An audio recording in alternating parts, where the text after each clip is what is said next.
नमस्कार, मैं प्रभाकर लोंढे, खडतर प्रवास वर्तमानपत्राचा तथा खडतर प्रवास यूट्यूब चॅनलचा मुख्य संपादक।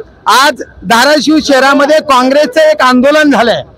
मतदान चोरी करणाऱ्या भाजपला सबक शिकवण्यासाठी धाराशिव शहरामध्ये एक आंदोलन झाले काँग्रेसच्या वतीनं। या ठिकाणी शेळके साहेब आहेत, आमचे सेवा दलाचे माजी जिल्हाध्यक्ष आहेत, का चालू जिल्हाध्यक्ष आहेत, सगळे कार्यकर्ते आपण विचारूया नेमकं आजचं आंदोलन जे आहे एक कार्यकर्ता म्हणून, काँग्रेसचा एकनिष्ठ कार्यकर्ता म्हणून शेळके साहेब तुम्ही काय सांगा?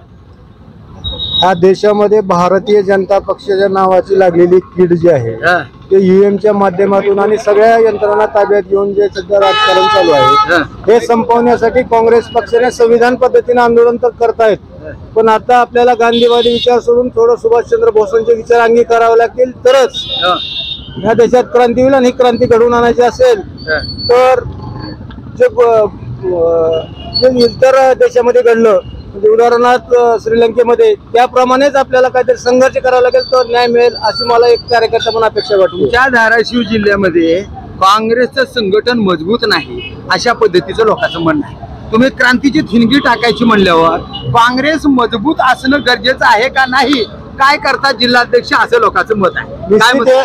निश्चित आहे, तुमचं मत 100% बरोबर आहे, कारण आजच्या परिस्थितीमध्ये काँग्रेस पक्षाचा प्रत्येक कार्यकर्ता गावभूतवर कामाला सक्षम आहे, पण ह्या जो विकलेला मीडिया जो आहे त्या माध्यमातून काँग्रेस पक्षाने केलेल्या काम व काँग्रेसचा संघर्ष दाखवला जात नाही। पण असं जरी तुमचं मत असेल तर आम्ही येणाऱ्या काळामध्ये राहुल गांधींची जो त्यांचा संघर्षाची प्रेरणा आहे तो आम्ही आमच्या अंगावर करून प्रत्येक गावातला काँग्रेसचा कार्यकर्ता येणाऱ्या काळामध्ये संघर्षासाठी तयार राहील व काँग्रेस पक्ष तुम्हाला खूप मोठ्या प्रमाणात दिसेल अशी मी एक सामान्य कार्यकर्ता म्हणून आपल्याला ग्वाही देतो। धाराशिव जिल्ह्यामध्ये कार्यकर्ते कमी आणि पदाधिकारी जास्त आहेत, पण कार्यकर्त्याचं संघटन मजबूत काँग्रेसचं नाही असं समाजामध्ये, शहरामध्ये, जिल्ह्यामध्ये बोललं जात आहे।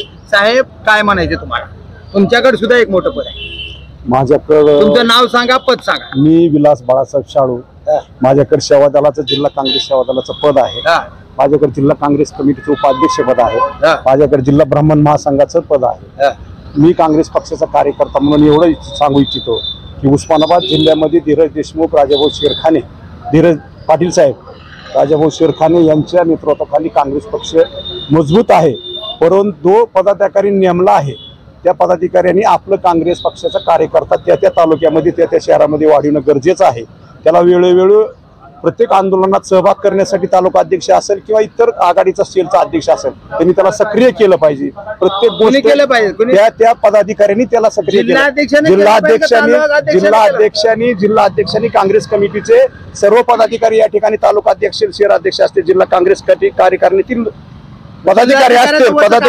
पदाधिकारी असतील या ठिकाणी आलेले आहेत, परंतु ज्या जिल्हा अध्यक्षाच्या नेतृत्वाखाली इतर आघाड्या, मग काँग्रेस सेवा दल असेल, महिला आघाडी असेल, अल्पसंख्याक सेल असेल, मागासवर्गीय सेल असेल, ओबीसी सेल असेल, ह्या जिल्हा अध्यक्षांनी सुद्धा त्या तालुका अध्यक्षाला, त्या शहर अध्यक्षाला आपण इन्व्हाइट करून, आपण त्याला सूचना करून, आपण त्या शिबिराचं किंवा आंदोलनाचं सूचना देऊन त्या ठिकाणी उपस्थित केल्यानंतर प्रत्येक कार्यकर्ता या ठिकाणी उपस्थित राहील। सेवा दलाचे अध्यक्ष आहेत, माझे सगळ्याचे अध्यक्ष आहेत, तुमची बॉडी आहे का? माझी जिल्हा अध्यक्ष, माझ्यापाशी 8 तालुक्याचे 6 अध्यक्ष, प्रदेशावरले 2 पदाधिकारी या ठिकाणी उपस्थित होते। मी सेवा दला जिल्हा अध्यक्ष नात्याने स्वतः उपस्थित होतो। साहेब मला एक महत्वाचा मुद्दा साहेब, ज्या काँग्रेसच्या कार्यकर्त्यांनी पडत्या काळामध्ये काँग्रेस टिकवून ठेवण्याचं काम केलं त्याच कार्यकर्त्याला निवडणुकीच्या, आमदारकीच्या निवडणुकीमध्ये सक्रिय केलं नाही असा सगळी चर्चा धाराशिव जिल्ह्यामध्ये, तुळजापूर तालुक्यामध्ये जिल्हा अध्यक्षाने लक्ष दिलं नाही, निष्क्रिय जिल्हाध्यक्ष असं लोकांचं मत आलं। निश्चित आपल्याला मी एक सांगू इच्छितो, आपल्या म्हणण्यामध्ये काही प्रमाणात तथ्य असलं किंवा असेल किंवा नसेल तर येणाऱ्या काळामध्ये सर्वसामान्य कार्यकर्त्यांच्या हातात पक्ष वाढवण्याची जिम्मेदारी येणाऱ्या काळामध्ये काँग्रेस पक्ष देणार आहे। राहुल गांधींचं त्याचं धोरण आहे आणि जो कार्यकर्ता, जो पदाधिकारी काम करणार नाही, फक्त आणि फक्त मीडिया पुरतं जर काम करत असेल किंवा आंदोलनापुरतं काम करत असेल तर अशा कार्यकर्त्याला ठेवू नये असं आम्ही आमच्या पक्षश्रेष्ठीकडे मागणी केली। येणाऱ्या काळामध्ये तुम्हाला जमिनीवर लढणारा कार्यकर्ता दिसेल, हे आम्हाला काँग्रेस पक्षाचे एक सामान्य कार्यकर्ता। मी अशोक बापू शेळके, जिल्हा काँग्रेस कोषाध्यक्ष आहे। शेळके साहेब, एक फार महत्वाचा मुद्दा आहे। आज धीरज पाटील जिल्ह्याचे अध्यक्ष आहेत, लढून तिकीट मिळवलं, आमदार होण्याची संधी होती. जर जुने कार्यकर्ते, लढणारे काँग्रेसचे कार्यकर्ते जर सक्रिय केले असते तर धीरज पाटील किमान 25 ते 30 हजार मताने निवडून आले असते. अशी मतदारसंघामध्ये चर्चा आहे, काँग्रेसच्या कार्यकर्त्यामध्ये चर्चा आहे. तुम्हाला काय म्हणायचं थेट बोला. निश्चित आपलं मत एक काही प्रमाणात तथ्य जरी असलं तरी त्यांनी त्यांच्या पद्धतीनं काम करण्याचा प्रयत्न केला, पण ज्या पद्धतीनं सर्व कार्यकर्त्यांना एक प्रमोट करायला पाहिजे होतं आणि काम करायला पाहिजे होतं त्या पद्धतीने एक महाविकास आघाडी आम्ही लढलो गेलो.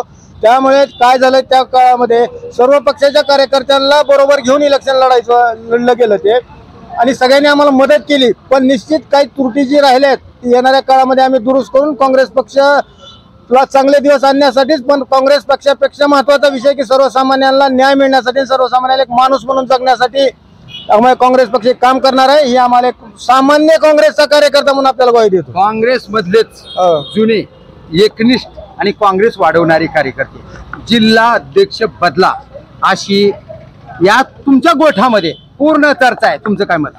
असं माझ्या काही कानावरती किंवा असं माझ्या निदर्शनास आलं नाही, कारण मी एक जिल्हा काँग्रेस कमिटीच्या मध्ये कोषाध्यक्ष म्हणून काम करतो जिल्ह्याचा. मला असं कुठं काही जाणवलं नाही किंवा असं काही त्यामध्ये कुठं मला तथ्यही दिसलं नाही. पण जर कार्यकर्त्यांच्या जर काही तशी इच्छा असेल काय असेल तर ती श्रेष्ठीशी बोलते नाही, श्रेष्ठी योग्य तो निर्णय घेईल. भावी काळामध्ये तुमचे जिल्हाध्यक्ष आता जे आहेत धीरजजी पाटील साहेब, कार्यकर्त्याला विश्वासात घेऊन छोट्या मोठ्या बैठका घेऊन, कॉर्नर बैठका घेऊन, काँग्रेसच्या माध्यमातून आटी तालुक्यामध्ये फिरून जिल्ह्याचे संघटन मजबूत करतील का? काय विश्वास आहे तुम्हाला? आतापर्यंतच्या कामकाजावरून त्यांनी काम करतायत, त्याबद्दल आमचं दुमत नाही. निश्चित येणाऱ्या काळामध्ये त्याच्यामध्ये थोडी गती आणावी लागेल आणि परिश्रम जास्त घ्यावे लागतील अशी आम्ही जिल्हाध्यक्षांना सुद्धा विनंती करणार आहोत. आणि सगळे मिळून एक टीम वर्क म्हणून काँग्रेस पक्ष खूप मोठ्या प्रमाणात वाढवण्याचा व काँग्रेसचे विचारधारा तळागाळापर्यंत पोहोचवण्याचा व कार्यकर्त्यांना संघटित करून त्या जुलमी भारतीय जनता पक्ष सरकारच्या विरोधामध्ये लढण्यासाठी आम्ही सदैव तत्पर राहणार. शेवटचा प्रश्न आहे, जुन्या कार्यकर्त्याला, काँग्रेस मजबूत करणाऱ्या कार्यकर्त्याला ऐन निवडणुकीच्या प्रक्रियेमध्ये बाजूला ठेवलं गेलं, असं का झालं यावर काय सांगा? असं म्हणता येणार नाही. कार्यकर्तेच कामाला नव्हते आणि काँग्रेसच्या मुळात नव्हते, कारण तुमचा जो सगळा निवडणुकीची प्रक्रिया होती ती शिवसेनेच्या सोमानी साहेबाकडे होती, काँग्रेसच्या कार्यकर्त्याकडे का नव्हती? काय वारंवार साहेब आपल्याला सांगतो की महाविकास आघाडी म्हणून इलेक्शन लढलं गेलं आणि कधीही कामकाज करत असताना आपण आपल्या घरात एखादा कार्यक्रम जर घेतला तर आपण आपल्या घरातल्या काँग्रेस कार्यकर्त्याला आपल्या घरातल्या आपण एखादा कार्यक्रम घरी जरी असला सर तर आपण आपल्या कुटुंबातल्या लोकांना थोडंसं बाजूला करून पाहुण्यांचा पाहुणचार जास्त करतो. त्या दृष्टिकोनातून काँग्रेसच्या कार्यकर्त्याला का लांब ठेवलं होता ना? त्यांना लांब ठेवलं गेलं नाही सर, त्यांना लांब ठेवलेलं नाही. त्यांना सगळ्यांना मिळून घेऊनच काम केलं. फक्त दिसताना थोडंसं आम्ही शिवसेना असेल किंवा राष्ट्रवादी असेल, पवार साहेबांची किंवा उद्धव साहेबांची, या सगळ्यांना थोडंसं मान सन्मान जास्त दिला गेला असा विषय झालेला. त्यामुळे काँग्रेसच्या कार्यकर्त्याला कुठेही मान दिला नाही असं तुमचं जे मत आहे त्याशी मी सहमत नाही. पण आपल्याला एक शेवटी सांगू इच्छितो की येणाऱ्या काळामध्ये तुम्ही पत्रकार लोकांनी काँग्रेसला आम्हाला एक स्पेस द्यावं, काँग्रेसला जिथे आमच्या जी भावना आहे ती जनतेपर्यंत पोहोचवण्यासाठी आपण आपल्याला मदत करावी अशी मी तुमच्याकडून अपेक्षा व्यक्त करतो. तुम्ही वैयक्तिक काँग्रेस मजबूत करण्यासाठी काय करणार? निश्चित आमच्या शेवटच्या प्राणापर्यंत तन मन धनाने काँग्रेससाठी आम्ही काही करायला तयार आहे. काय नाव सांगा पूर्ण? मी अशोक बापू शेळके, जिल्हा काँग्रेसचा कोषाध्यक्ष आहे. तर हे शेळके साहेब आहेत, प्रखड आणि प्रखड उत्तर दिलेत. पण काँग्रेसच्या धीरज पाटलांना क्रॉस न करता निश्चित विश्वास व्यक्त केला की येणाऱ्या काळामध्ये काँग्रेस वाढवण्यासाठी धीरज पाटील चांगल्या पद्धतीनं काम करतील असे त्यांचं मत आहे.